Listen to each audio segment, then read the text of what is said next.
আসসালামু আলাইকুম। কেমন আছেন সম্মানিত দর্শক মণ্ডলী? বাচ্চার দুষ্টমিতে এলোমেলো হয়ে যাওয়া ঘর দেখে আজও কি বিরক্ত হচ্ছেন?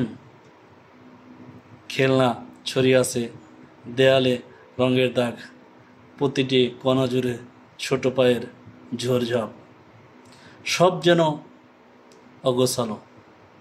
কিন্তু জানেন কি, এই এলোমেলো ঘর একদিন ঠিকই সাজানো গোছানো পরিপাটি হয়ে যাবে।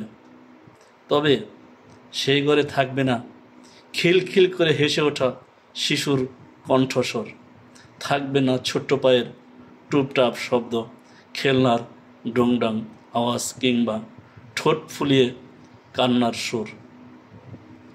হয়তো তখন আপনার ঘর থাকবে, কিন্তু আপনার সোনামণি তার শৈশব পেরিয়ে বড় হয়ে গেছে, তার একটি নিজস্ব জগৎ তৈরি হয়েছে, যেখানে আম্মু আব্বু বলে আপনাকে বারবার ডাক দেওয়ার সময় নেই।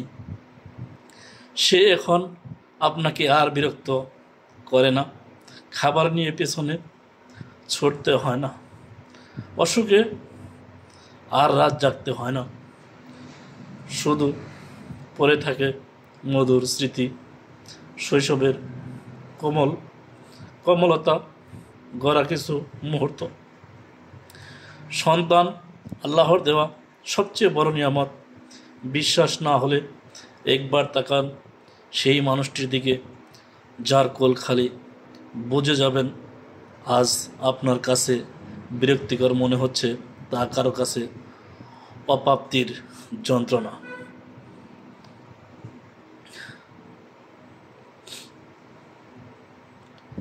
তাই বলছি, আপনার শিশু সন্তানের দুষ্টুমিগুলোকে বিরক্তিকর নয়, বরং আনন্দের চোখে দেখুন।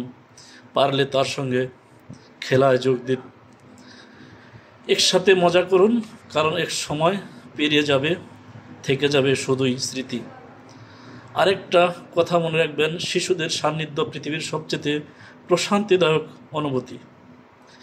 আপনি যে অবস্থায় থাকুন না কেন, সন্তানকে কাছে পেলে অন্তর নরম হয়ে যায়, একটা স্বস্তি কাজ করে যা আপনি দূর থেকে কখনোই পাবেন না।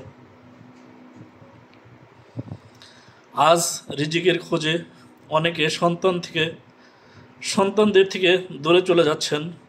মনে রাখুন, রিজিক তো আল্লাহ দেয়, কাজ থেকে পরিশ্রম করলেও বরকত পাওয়া যায়।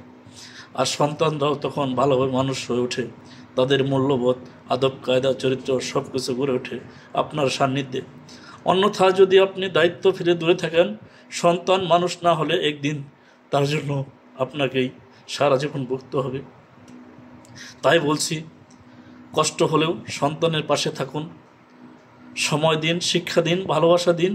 এই সময় আর কখনো ফিরে আসবে না, ফিরে আসবে না, ফিরে আসবে না। আসসালামু আলাইকুম।